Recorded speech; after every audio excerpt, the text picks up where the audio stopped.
Namaste and welcome.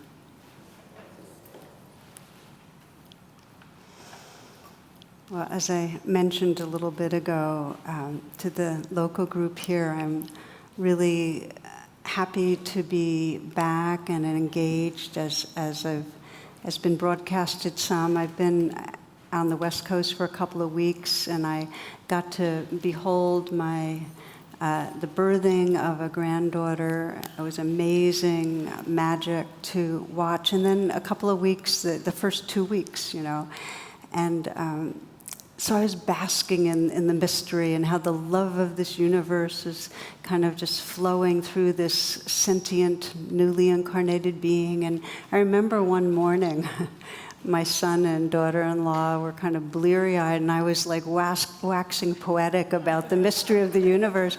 But you know what? They were nodding. They were ecstatic and exhausted both, I could tell.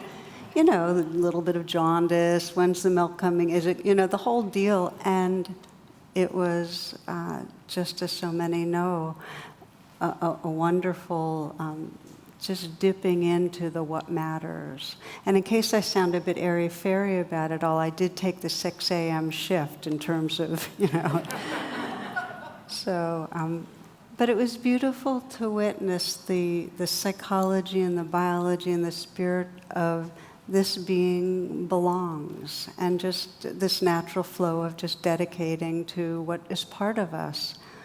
And of course it was poignant to feel the juxtaposition of the news in our world, because here I was in this sense of all this belonging, and the news coming in fast and furious about the suffering of separating of families, and the suffering of yet another African-American youth, unarmed, killed in the streets of Pittsburgh, and then now just very recently, the suffering of targeting Muslim countries in terms of travel. So just feeling this contrast. And one person was expressing to me his revulsion, aiming it towards a well-known political figure. And I was struck, and I've been struck a number of times by this, about how misguided the anger was, and how directing towards any individual feels so misguided to me. It's like, it feels like kind of pointing at a rash when there's a dis-ease through the whole body. I don't know, that's just kind of one way that it comes to me, that, what is the real disease that's going on? And I'll just say to you that I had a totally different talk planned for tonight.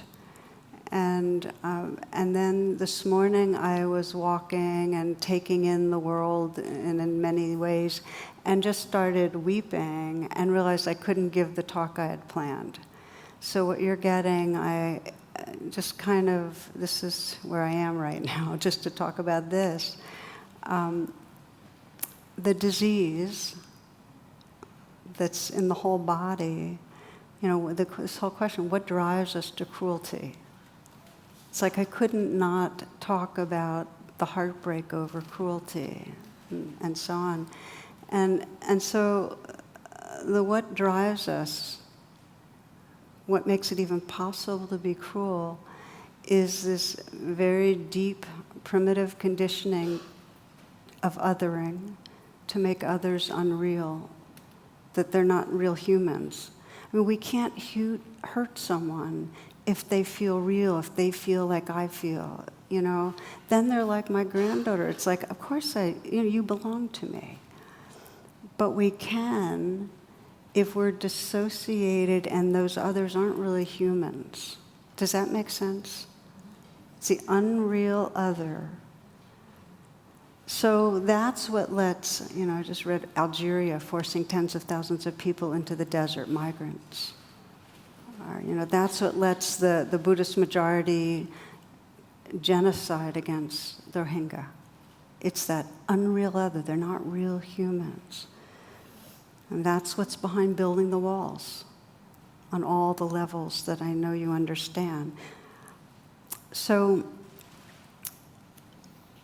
So I want to honor that there's many different feelings, and I'm not assuming anybody feels a certain way, but we can reflect together. And I'd like to anchor this very much in our own lives. Like, how is that dis-ease in me?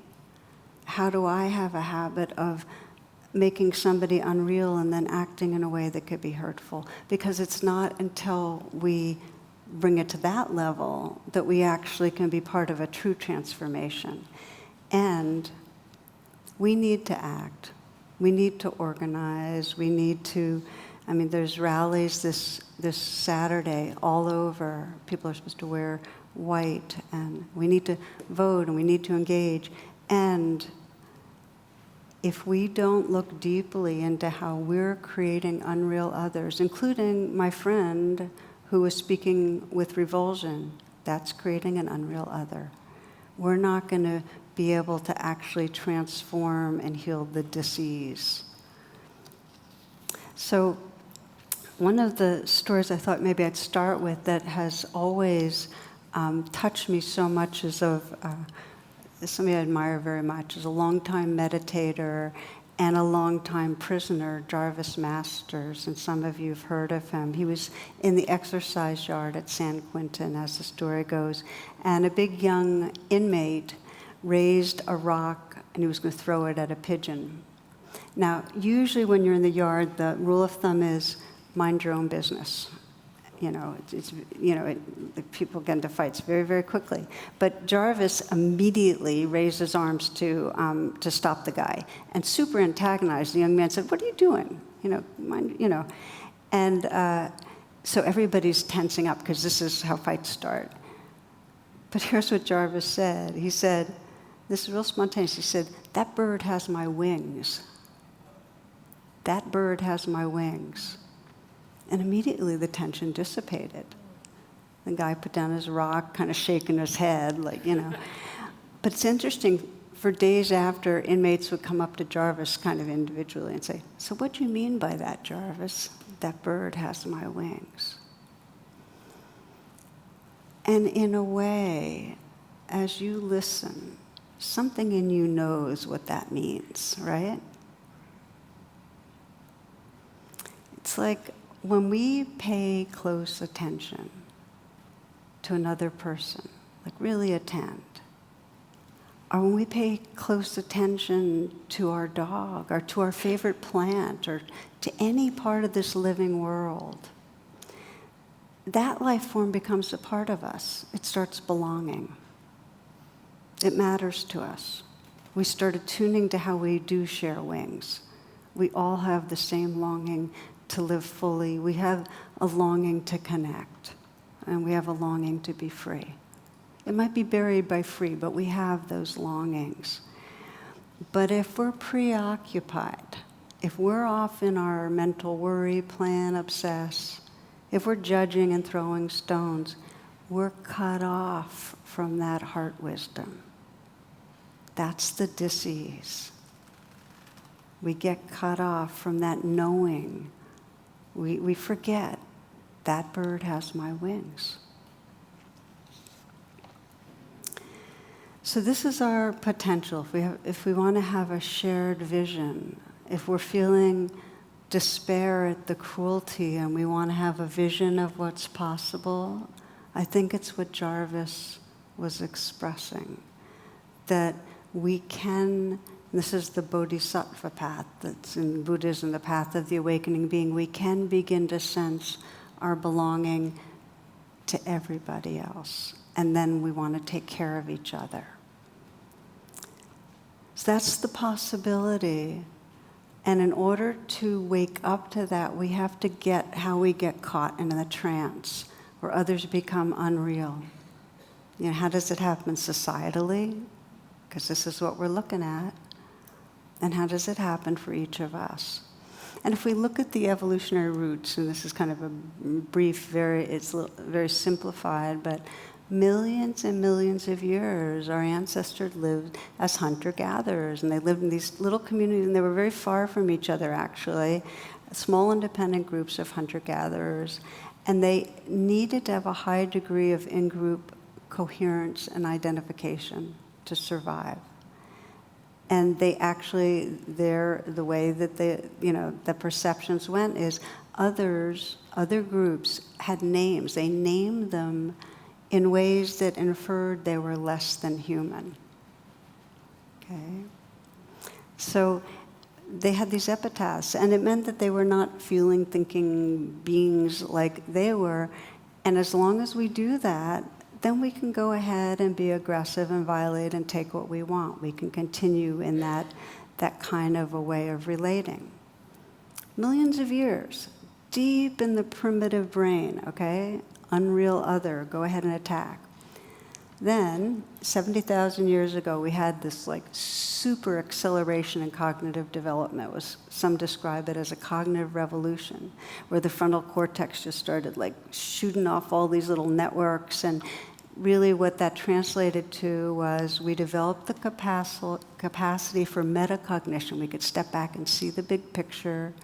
We could even see our thought patterns, and developed the capacity for compassion and empathy, which led to collaboration, which is what makes the human race actually the most dominant race on the planet.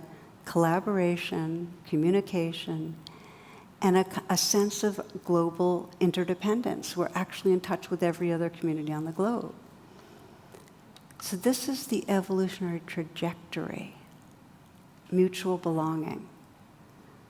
And as we know, we have widening circles of belonging. You can see it in your own life. When your heart starts opening, you start caring more about more people that are different, more people that are in that wider circle. And as the brain develops, this frontal cortex with all its potentialities, we still have a strong primitive reptilian and limbic brain that when it's overactivated, hijacks the system. Okay, so civilization's going towards this interdependency and a world where we have this capacity for compassion, and limbic hijacks happen. So as Gandhi said when he was asked, what do you think of Western civilization? His response, it would be a good idea. Okay? Okay, so let's look a little more at this capacity to experience belonging and this limbic activity of unreal othering. In each individual human life, like the species, it took us a while developing. As we develop in an individual lifetime, one of the first tasks is individuating and feeling separate. Like I'm an individual, separate human. Others are out there. We grow like that, and so it's completely natural, and we're rigged. It's natural for children when their needs aren't met to get grasping or get angry or to blame others. I mean, this is just the way we're rigged. One story, a boy announces proudly, I'm going to marry grandma. And the father gently says, son, you can't do that. Children don't marry their grandparents. He said, why not? You married my mom, so I'm going to marry yours. So this is just developmentally. There's that get back. I remember with my own son that if anything happened to him, like somebody pushed him, he had to push back twice as hard. There's some way that we developmentally kind of get into that selfness, and there's a bit of the unreal other there. It's natural to be self-centered when we're really young and not attuned to the realness of others. Another story I heard, a woman's driving a carpool, and when she goes to pick up one little boy, she notices that an older woman's hugging him before he goes to the car. So she asks if is that your grandmother? And the boy said, yep, she's come to visit for Christmas. And then the woman said, oh, where does she live? Little boy said, oh, she lives at the airport. Whenever we want to see her, we just go and pick her up there. My grandmother jokes, as you can tell, I'm preparing, right? So these are natural developmental processes. It's also natural when someone acts differently than we've been conditioned to experience people acting, if they act a way that seems strange in some way, that initially we get defensive and worried. I mean, we get alarmed. It's, again, this is natural.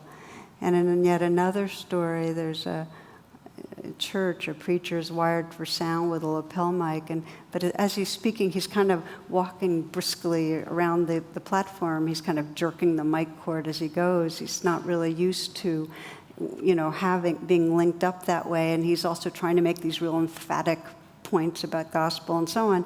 So he's moving to one side, and then he gets wound up in the cord, and he kind of nearly trips, and then he jerks it again. Meanwhile, after this happens a bit, a little girl in the third pew leans towards her mom and she whispers, "If he gets loose, will he hurt us?"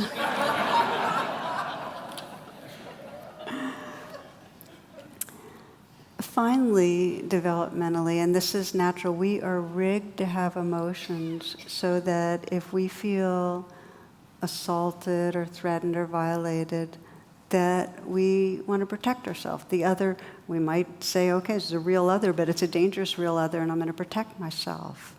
And I think often of Desmond Tutu, Archbishop Desmond Tutu, who he described this that I thought so profoundly. He said, there is a story, fairly well known, about when the missionaries came to Africa. They had the Bible, and we, the natives, had the land. They said, let us pray. And we dutifully shut our eyes. When we opened them, why, they now had the land, and we had the Bible. Right? So humans can be manipulative, hurtful, and it's completely natural developmentally and appropriate that we would feel wary, and when we get threatened, we do what we can to protect ourselves. The question is this: can we have all this rigging to take care of ourselves, but still learn to see others as whole and real humans? Because if we can have our array of emotions and do what's appropriate to take care of ourselves, but not forget, in other words, not get cut off from our frontal cortex, stay integrated ourselves, we can begin to move this world towards more healing. The challenge is that we are living in a fear-based culture, and there's a circular process going on whereby fear stories get told to create more of a bad and threatening other. And then there's a reaction to that bad and threatening other that's punitive, that pushes away, that oppresses. And then more stories, more reaction, and we're locked into a very deep kind of a patterning now, where many have become bad, unreal others that set off that triggering for that limbic hijack of, oh, dangerous, push them away. That's what's happened. How do we undo it?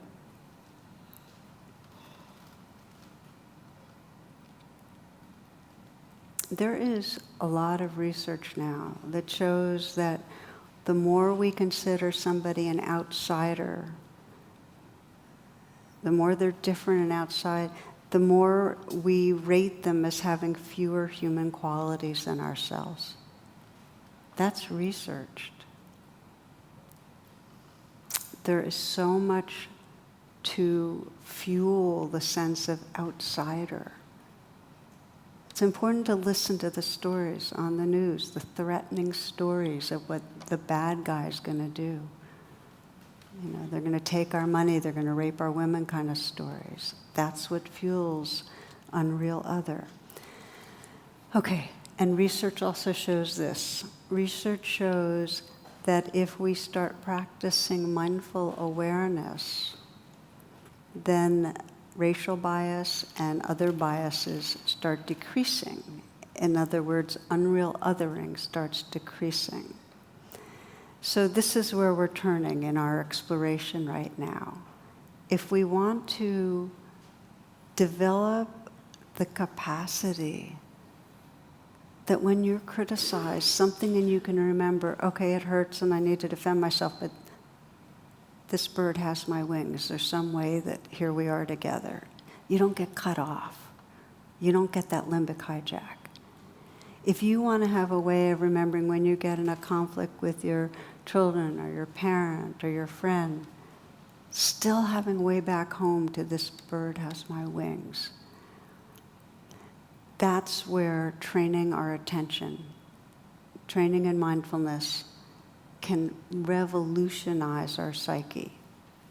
I mean, I think of meditation as exactly the training that's designed to evolve our consciousness so we don't get hijacked so much. So this is Mahatma Gandhi, who was very aware of the regressive forces of othering, and he took a day a week. He took off Mondays, every Monday, some of you might know this, where he meditated. And he said that if he did that, then when he was with people who could actually listen to them, he wouldn't, like project or imagine or shut off. He actually could listen. They became real. So let's look at the practice then. How do we rewire our conditioning so we don't create unreal others? And there's two major conditionings that we have to rewire. One is, it's hard to admit it, but we move through the world with this bubble of me and how everything affects me and what I want. And it's not that natural for us to pay deep attention to each other so they can become unreal others, so they can stop being unreal. So we're very self-centered. That's one conditioning that needs to be shifted. And the second conditioning is, we don't want to feel other people's pain.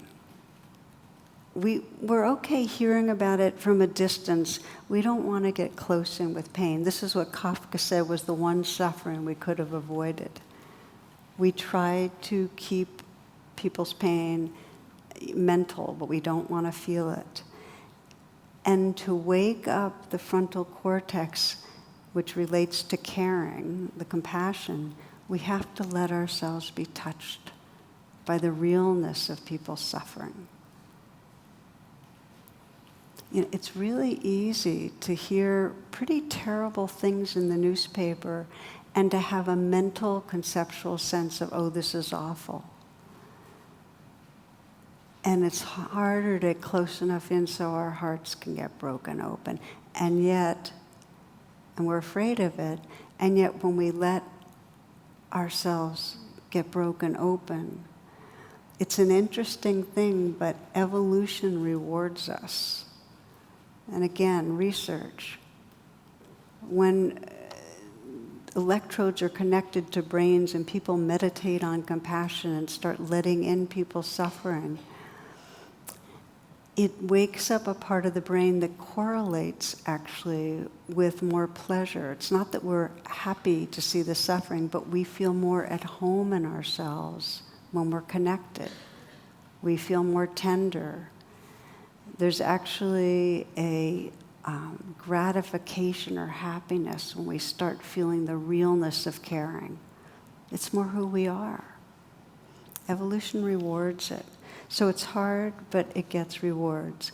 And the last piece of what I want to explore with you then is a more active sense of, okay, so how do we do that? How do you take a situation? I'm going to ask you, as I often do, at the close of this talk, to pick somewhere where you know you're doing some unreal othering, where there's some conflict and you've in some way put another person as, you're just not able to feel them in your heart. They're the bad guy. How do we shift that? And what we'll do is we'll use the RAIN acronym. Since RAIN, for those that aren't familiar, really includes the wings of awareness. Recognize, allow, investigate, and nurture. Okay, I'm going to explore how we can use that to undo unreal other. Okay?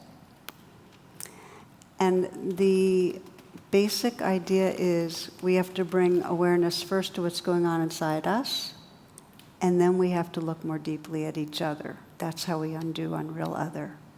You start inward, and then you go outward. Why do you start inward? You have to be embodied and in touch with your own emotions to be able to then look effectively at another. The key piece we're going to be emphasizing, or one key piece, is the investigating. We tend to gloss over when we see each other. We don't really say, what's it like for you?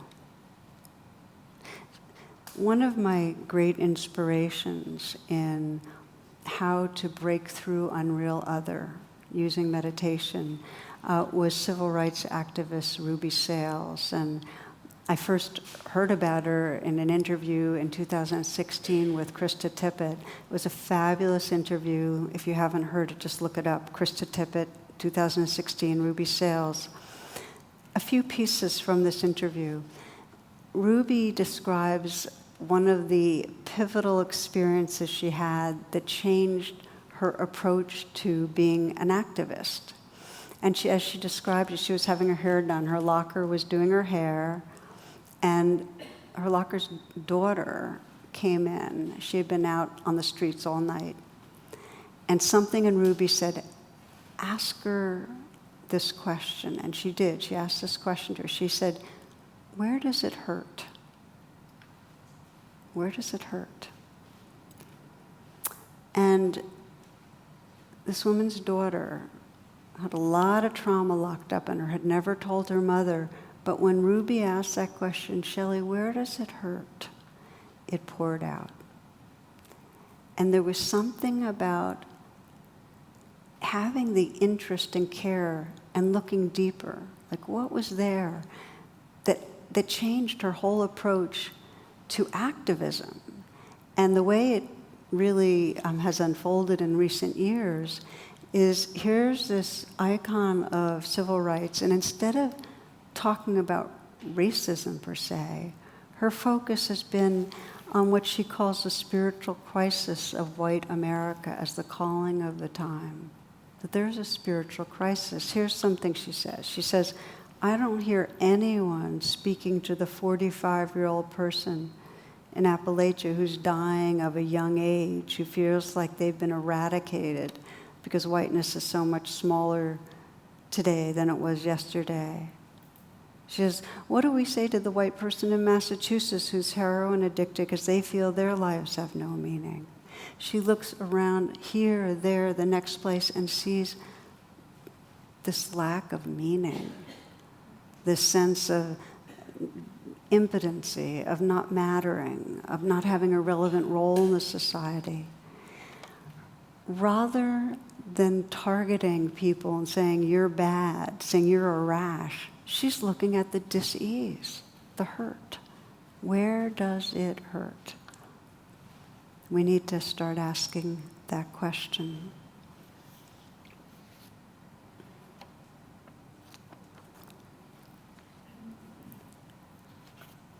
So the pathway to that bird has my wings. First, to recognize and allow whatever's going on inside us when we're in reaction. Okay, here's what's going on. Recognize and allow it. Investigate what's really going on and bring nurturing. And then do the same for the other person. And I'll give you an example of this, of unreal othering from my own life. This is one that it was a very painful situation for me, and I actually needed help moving through it from someone else, as I'll explain. Because when we're in conflict, when we get into conflict, it's like a flash that somebody all of a sudden becomes the bad guy. And this is what happened to me. I was in a multiracial group some years back, and I had been openly sharing about how I needed to space out the meetings. I was hoping people would be willing to do it because I was going through a really bad period in terms of my health and fatigue and so on. And it was pretty vulnerable sharing. And so I shared that, and the next moment I was like shut down. I was hurt, angry, stunned at what I thought was this incredible insensitivity from one of my African American friends, because she responded really angry at my request. She was really angry. She said she challenged my commitment to the group. And here I was feeling like I had been, open and vulnerable. And I've been involved with a number of mixed race groups, and one of them for like 2.5 years, and it was terribly important to me. Didn't she know? That kind of feeling. Okay, so Rain, here we are. This is the situation that I'm sharing with you. The first part of Rain is to recognize and allow inside myself the feelings of being hurt and angry, right? Recognize them, and then just let them be there. Allow means just let it be. Don't try to do something about it. Okay, I was hurt and angry. And then I investigated, and I felt betrayed. I felt like I had kind of exposed myself and been slammed. And the belief was, she doesn't understand, she doesn't care. Okay? And then I did the nurture. And as you know, many of you that have been with me, I often do nurture by hand on the heart. And I just brought kindness inside, kind of, it's okay, sweetheart, this belongs to, just brought a kind of a gentleness. And that created more space. As I describe it, after the rain, there's just more space, more beingness, okay? It was a familiar process. I knew how to be with myself. But when I tried to bring it to her and, really sense what was going on for her, I was really stuck. I just couldn't. So I was talking to a mutual friend who's a wise woman, and I told her how I could recognize and allow this friend of ours from the group, what was going on. I could recognize she was upset and allow it. But when I investigated, I couldn't get what was really under it. And I want to tell you what my friend said to me. She said, Tara, for you, it's about spreading out some meetings because of your health. These meetings are optional for you. For her, an African American woman, these meetings feel like life or death. And in a moment, it really made sense. Because in a moment, I was thinking, oh, right, she has a grandson in jail. And then I was remembering something she had written that described how she felt like any of these African American men in the streets who were targets of racial violence were her sons. I was remembering how she was living in continual fear for people's lives. Her body was. And that the meetings mattered to her. We were her sangha, her community, that she was her allies, So my heart broke open. She was becoming more real. And then we met, as we did. And when we talked, it was really quite natural to listen to her sharing what she experienced and to genuinely care. And she'd done her work. She'd done Rain too, and she could be with me and say, she could get where I was coming from. There were some really key takeaways. We became real to each other. I'm mostly aware of, as she became real to me, just how important it was that I could see my white privilege, that my life didn't depend on these meetings, and that it blinded me. And I really needed to get in my bones more how she was living in fear. I really had to get that in my bones. And one of the big takeaways was we had a clash and hang in there to come out closer friends. What I'm meaning by that is that in each of the multiracial groups I was a part of, one of the deep intentions was to be able to wake up from that trance of unreal other, to be able to see both how our lives really were different, real difference, and also how this bird has my wings. And that's the gift that came from this one. I got to see that more.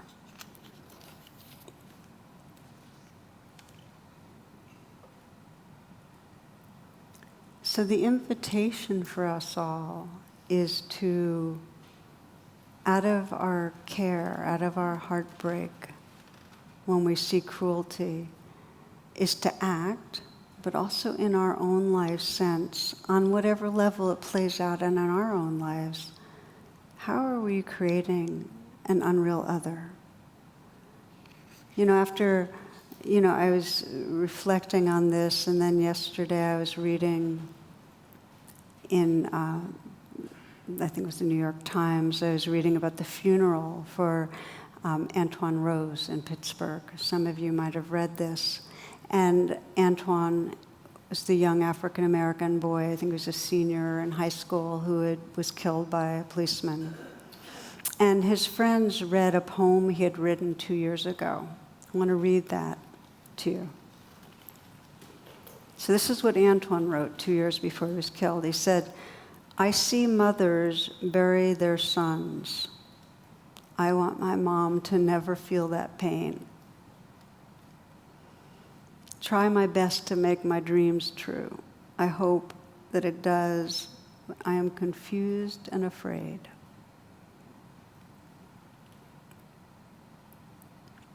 So here's this real, thinking, feeling human. He didn't want his mom to hurt the way other moms did. And now she does. And I was reading that, and I actually felt he's my son. And it really mattered. So my friend, it was more in my bones. I read about the interview. A lot of people have gone down now to look at the detention centers along the border, right? We're hearing a lot of reports. And one of the describing these cages that they're separated into. And they consider the women and children aren't separated if they're in cages in the same giant room, different cages, can't see each other. And the women describe hearing their children cry at nighttime and not being able to do anything. That bird has my wings. It's a real potential for us. And if we can wake ourselves up to widening the circles, then we are changing the consciousness that needs to change on the planet. By the way, Catholic Charities of the Rio Grande, they're doing a lot to help. So if you want to find a way just to be able to offer some money and support right now during the emergency, that's one that I just found out about. Okay, so to sum up, and then we're going to meditate together.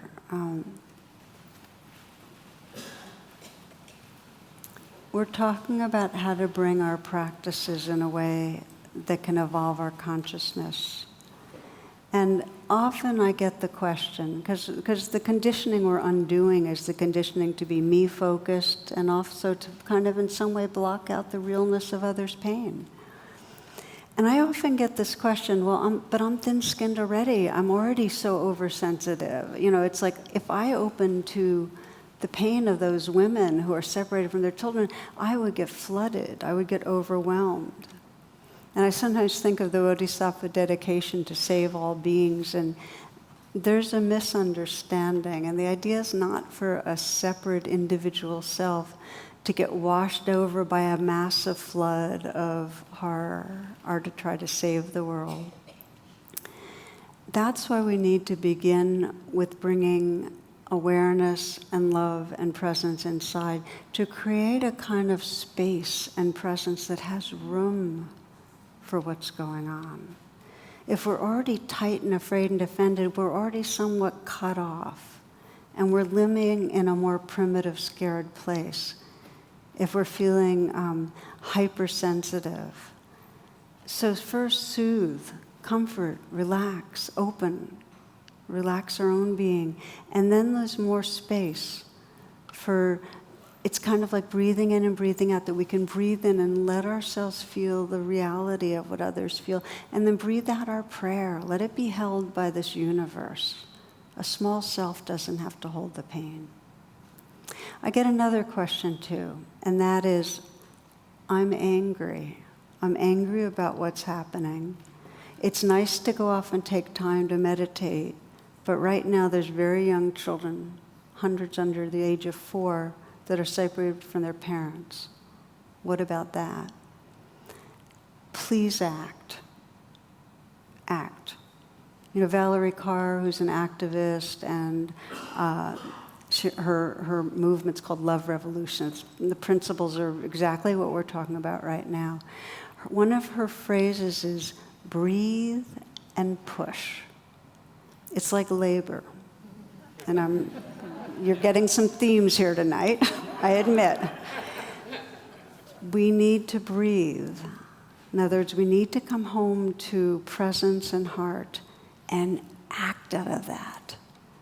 If we act and we haven't come home, we tend to replicate the same energies, the same othering that already is out there. We bring our same anger, we bring our same blame.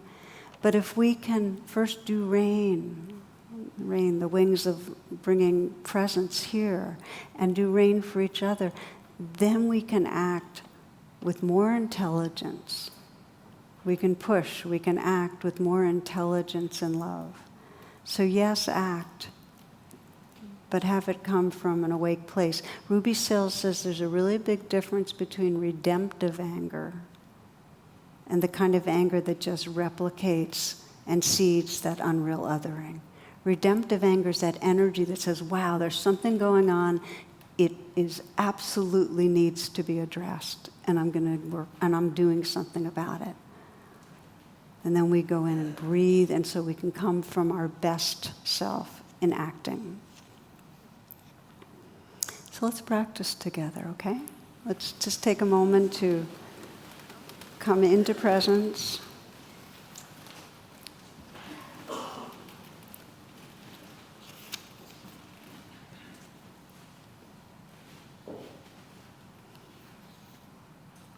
As you're settling,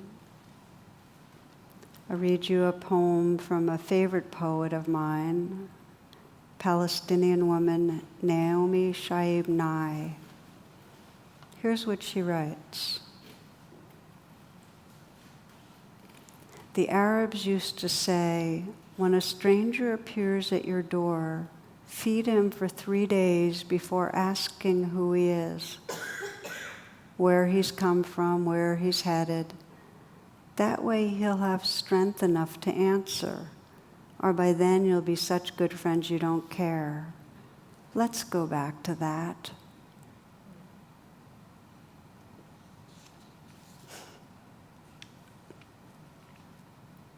As you scan your life right now,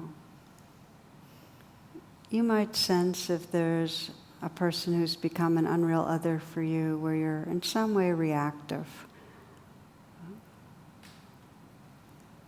pushing them out of your heart. And I don't recommend you pick someone who's a source of trauma for you. That won't serve you in this reflection. Start a little easier, okay? Ideally someone you know, but if you don't have someone you know that you feel that unreal othering with, then feel free to pick someone who you don't know, but you have a reaction to.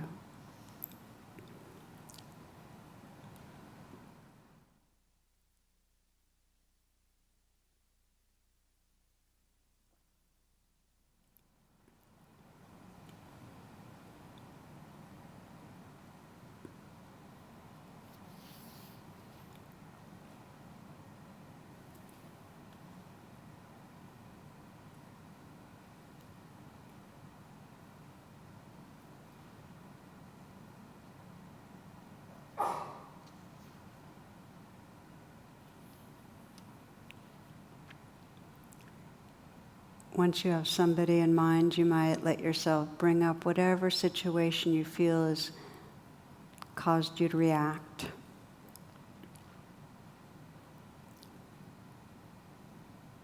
Whatever has in some way had it so that they're wrong or bad in your mind. You feel kind of cut off and closed off to them.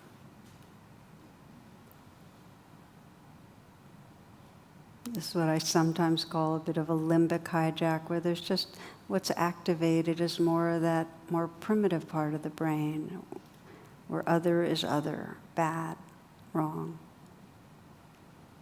And begin by bringing rain inwardly. And the first thing is just to recognize what you're feeling, like where you've been hurt or where you've felt scared, where you felt diminished in some way. So just to honestly recognize that in yourself. What's gone on? What are you feeling? And when you recognize, just let it be there. That's courageous. You're not pulling away from it. You're just allowing it to be there. This is the recognizing and allowing.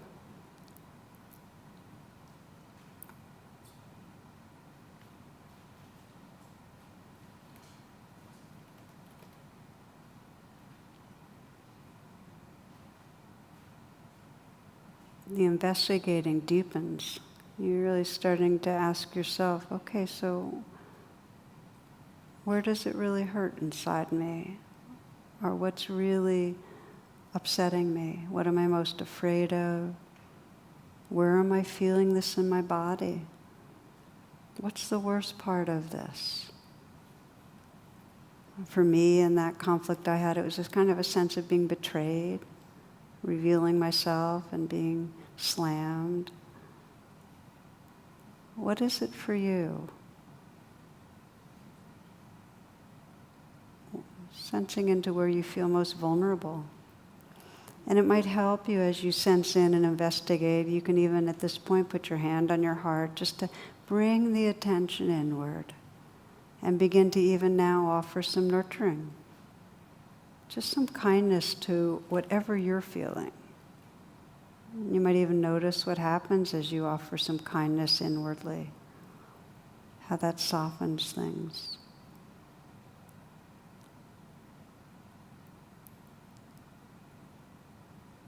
There may be some words you can offer to yourself. You might sense your future self, your wisest self, offering care to whatever part of you is hurting.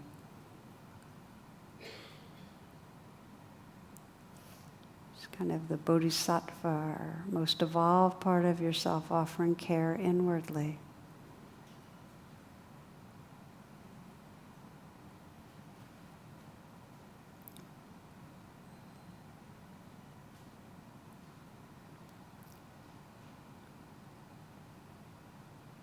Sometimes words just like, it's okay, sweetheart, or I'm sorry, and I love you, or this belongs, it's okay, forgiven, forgiven.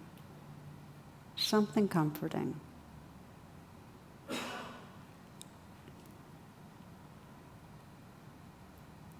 And for some of you, you might need much longer at this phase before you bring rain to the other person. So when you're on your own, take your time. But for the sake of this exercise, you might begin to bring the other person to mind and start with rain for them. See if you can recognize what might be going on for them. Just what you're most aware of initially. Maybe it's their anger or their judgment or their withdrawal.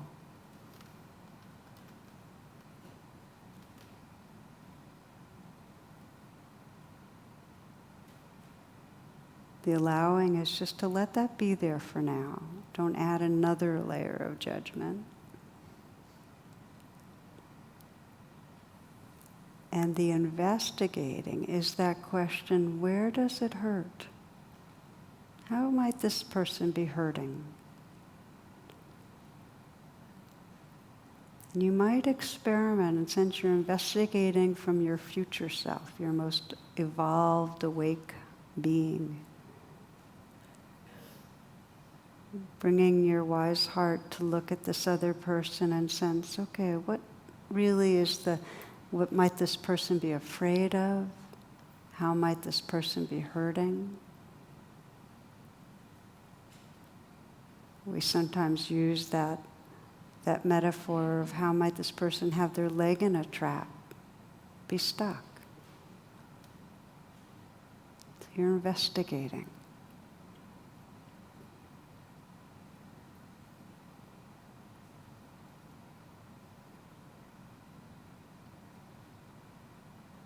A sense of your investigating's helping to bring them to become more real. Whether you can begin to offer some care. And just in the way of your hand on your heart, you can imagine that this person, all beings are in your heart, and in some way offer some message of care.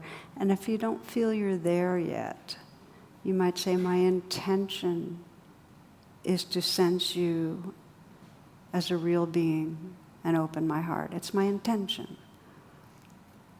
There's a power to your intention.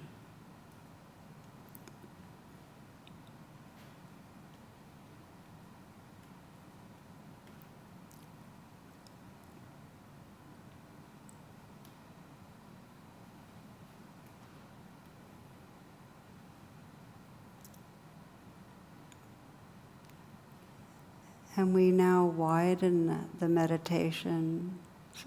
Again, the hands on the heart, sensing this shared heart, all of us here.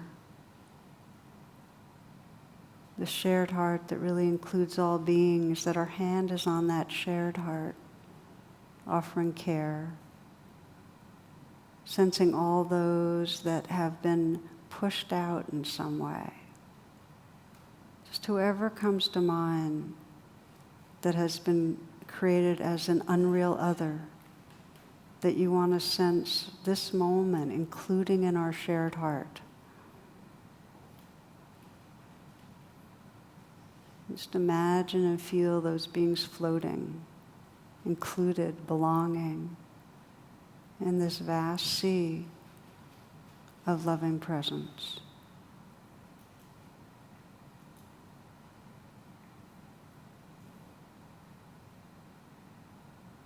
Beyond time and space, this field of loving presence that can hold all beings, that all beings belong in our heart.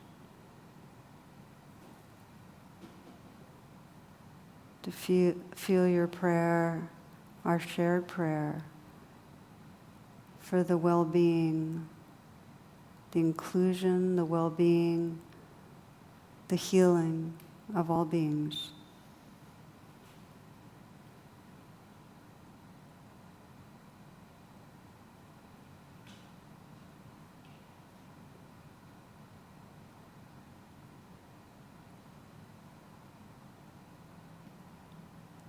And again, we'll close with the simple words of Naomi Shihab Nye.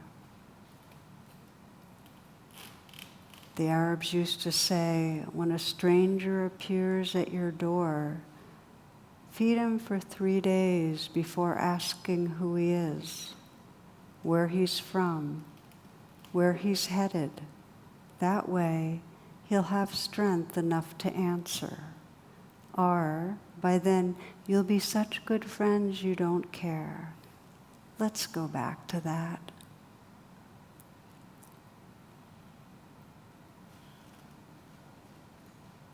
Namaste and blessings.